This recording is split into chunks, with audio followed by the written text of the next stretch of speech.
Hello.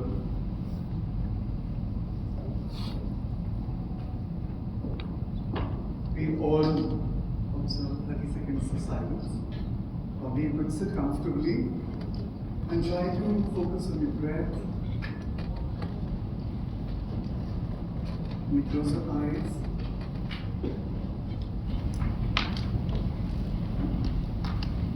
Take a deep breath in,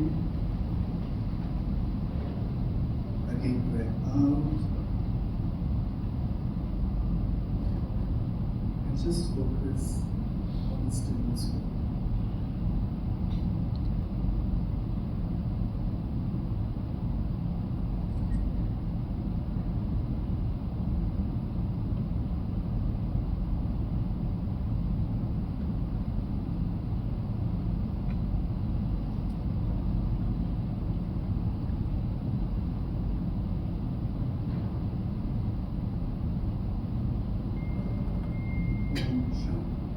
When you gradually open your eyes.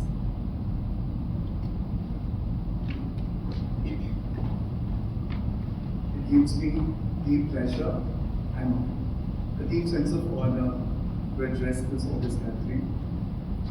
Since yesterday I was having a lot of queries regarding what spiritual psychology is. So I thought, and look how universe answers and responds. I had no idea of the session till the Vice Chancellor yesterday in front of all of you asked me to do this session. And so I was thinking yesterday night that what should I speak about? And so I thought, probably I'll just explain in simple terms what spiritual psychology is. And as you can read over here, it is not a standalone process, but rather it integrates traditional psychology, which is counseling psychology, behavioral psychology, emotional psychology, clinical psychology, to support the wellness and well-being of humans. So the question is, what really is spirituality? So it is trying to understand and answer questions of why I exist. Did you ever question yourself? Why I have been born? Someone, somewhere, somehow, we understand the biological process, but we also understand a very deeper connect that, and questions like, why was I born in this family? Why was I born in a certain geographic region? Why do I have a color like this? Why do I have a gender like this? And are there answers to these questions? Through spirituality, you can get answers to these questions. And it concerns how people relate to themselves. What is your relationship with your own self? What is the kind of conversation you're having with yourself? And so often I hear statements like, I'm not so good enough. Oh, I know everything. I'm headstrong. I can conquer the world. But what? I need to improve. And there's so much I need to learn. I try to be confident, but I'm not confident inside. I try to portray I know everything, but actually I don't know so much.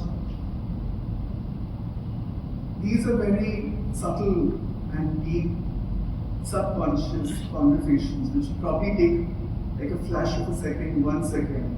And that is the kind of relationship, probably, if we were to put it into a framework of what kind of a relationship I have. Is it a healthy one that I have with myself, or is it an unhealthy one?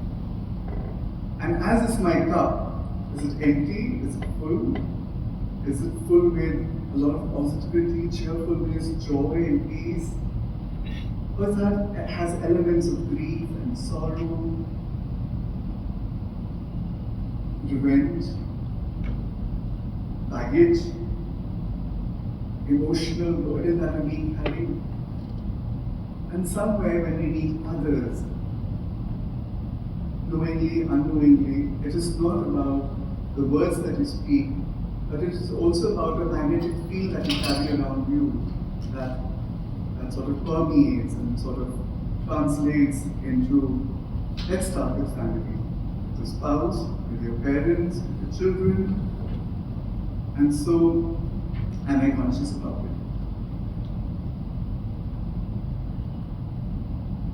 First question, who am I? Beyond my roles and identity. So, when we were born, did anyone say Shobit was born? No. Acha. Bacha aayega, bacha aaya hai. Then they check the gender. Acha, ladka hua hai. Then, हाथ पैर सब ठीक है, आँख कान सब ठीक है.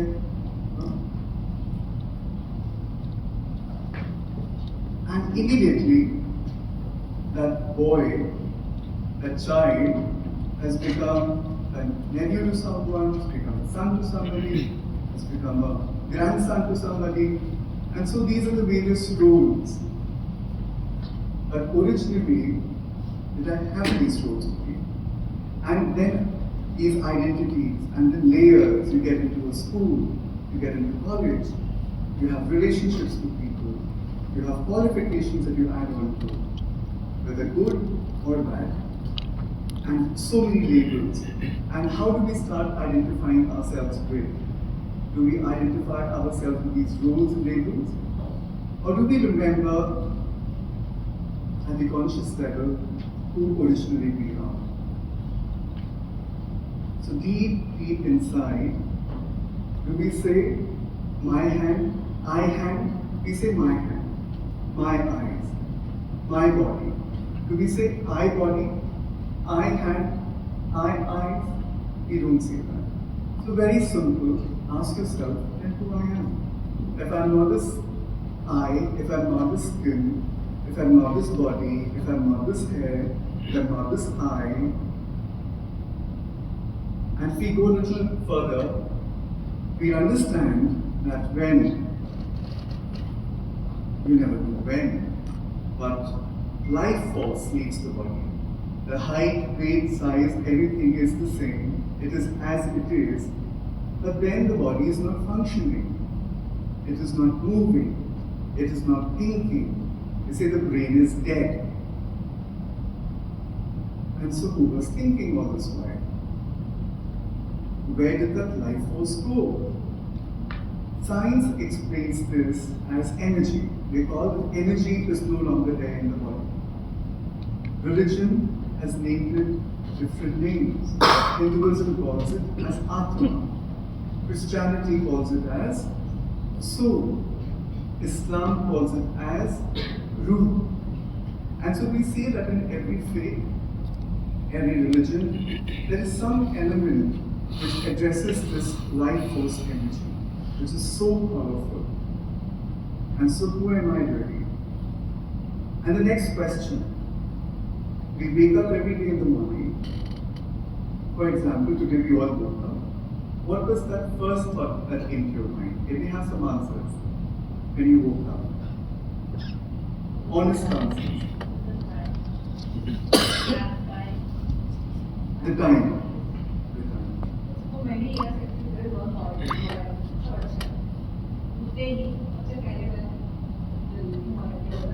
सब अच्छा है. First thought, everything's good. Anything else? Parents. I thought about my parents. I thought about my parents. Did you think about your husband? Did you think about your children? Yeah? I start my day with a prayer of gratitude. And I sleep with a prayer of gratitude. That is thankfulness. Wonderful, all of that. But am I able to remind myself, and there's this very beautiful word called consciousness. What is the nature of my consciousness? They say, no, be conscious, you are in a public place. Be conscious where you are. Have you heard this? We often talk about that in school. And so, what is my consciousness made up of? All the time. What is it that I'm radiating all the time? Am I thinking about how I look? Am I thinking about my degrees? Am I thinking about how capable I am? Am I thinking about what other people are thinking about me? Or somewhere I'm also in the consciousness that I'm not this body at the end of the day, I'm that spiritual being inside, and that light, and that life force energy, and that prana, and that soul, and that atma, and the truth. How many times throughout the day, throughout the week, throughout the month, throughout the year have I had this consciousness? Is the $1 million question I ask you. is the million-dollar question I asked you. And now would you reply to this? How many times? And so there's no answer. Everyone is quiet. Everyone is thinking deeply. And so we are so away, we are so far off from the very nature of who we are. The original source, the original being, we have forgotten. It is submerged. And then the question of the meaning of this life and the purpose of my life.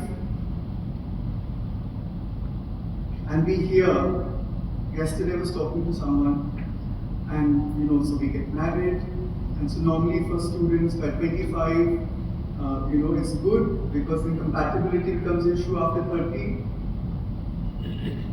Earning money right after graduation is very important. And that's sort of a sense of competition which exists in the real world. In this chaos, we're living in times of war, global war, uncertainty. And how do I find peace within this chaos? Spirituality answers these questions. How should I live? People say that all this you don't do after 60 when you're retired. Please don't waste your time. Please don't waste your time. Study, travel, meet new people, enjoy different cuisines, enjoy fashion. Spirituality says do everything, but be in the consciousness who you are.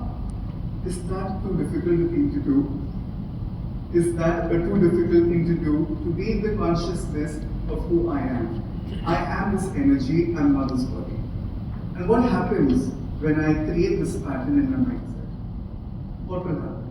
What will happen, for example, when you repeatedly tell yourself, I know students who repeatedly tell themselves they are not good enough. Somebody studied in a dummy school and repeatedly telling to herself, I lost out after 2 years, nothing can be done for me, nothing can be done for me, nothing can be done for me. Each day repeating the same thought, what will happen? Precisely, you're manifesting what you're thinking, what you're speaking. Similarly, when I start saying this to myself with understanding, and this is not any made-up thing, but I think this is something that we all agree to. Yes or no? Do we not agree to that there is some life force within? Do we all agree to this, or we don't agree to this? We all agree to this. And so, being in the consciousness that I am that energy, I'm not this body. Next question. Next situation. There's a death of a dear one. The worst thing that can happen to anybody in life is what? The worst thing. Death. Is there anything beyond death that can be deeply agonizing and sorrowful and devastating? Something that would destroy someone completely. I think it's death. Yes or no? Yes or no? And so there are people who are not able to come out of it. Some people are able to come out of it. And I have seen within a minute, and I've seen people, years have gone by and they're still brooding, they have not been able to come out of that reality of death.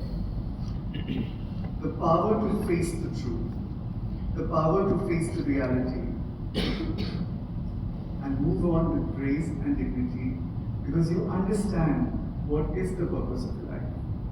We understand that we all are these spiritual lighthouses. We are all these spiritual beings.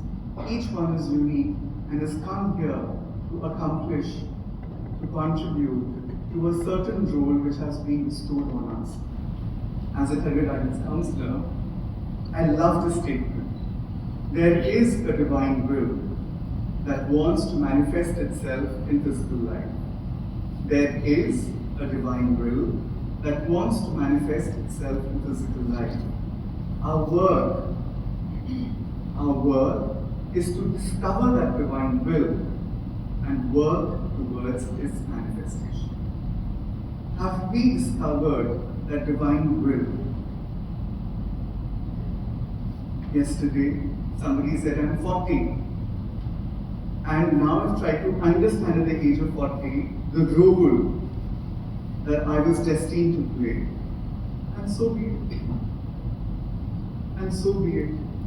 And the day we discover my role, and I discover what I have to do within that role, maybe as a mother, maybe as a sister, maybe as a daughter, daughter-in-law, teacher, counselor, there will be a certain amount of peace that I'll be able to create within myself. Things will be moving everywhere. But if I know the truth, the fundamental truth that I am this energy and not this body, and I've come here to deliver a certain truth, and then I also understand that I have to leave this body at a certain point of time, which I don't know, but all I know is that I have to perform my role to the best of my ability. Whatever relationships I've been blessed with, that God has given me, I need to move on with that in the best way. How I can inculcate this? Very good, we have understood the concept. We can inculcate and we can empower ourselves through meditation, through prayer, through yogic practices, contemplation, silence. For some people, sitting in silence is scary. I mean, they cannot. They want somebody with them all the time. One day, आप अकेले कैसे रहोगे? हम लोग जा रहे हैं, अकेले आप रह लोगे? OMG. मतलब अगर एक रात, दो रात किसी को अकेले रहना है घर में, तो आप अकेले हो गए हो. The word that he uses, आप अकेले हो गए हो. Loneliness. Psychology as a word never existed in Bharat. Manovigyanik Chikitsa did not exist in Bharat. 1800s, it made it roads into our country through Calcutta. And so, within our scriptures, it had always been deeply embedded in. It was a lifestyle. Service to others. In Lucknow, Bada Mangal is being celebrated. And every Tuesday, every 100 to 200 meters, you will see prasad being distributed. And that's the culture. That's what service is all about. Helping people. Chanting. If I cannot do anything, chant. Mindfulness practice. Just be observant and mindful about the surroundings. Early morning in this beautiful flame campus, the chirping of the birds, it just heightens your sensibilities. It raises your consciousness. 5 minutes, 2 minutes, 1 minute, whatever the availability of time you have. But if you do that, it just brings it sets the tone for the day. Journaling, spending time in nature, self-inquiry, sacred study. Whatever medium, whatever form you feel is right for you, begin that. That is the gift, that is the offer I want to give all to my fellow community people. Would you like this gift? Do you think this gift would be good for you? Yes. Do you think each one of you would like to practice any one point? So please make a mental note. I urge you, I request you to make a mental note, write down in your notebook any one point that you want to take away from today and empower yourself with spiritual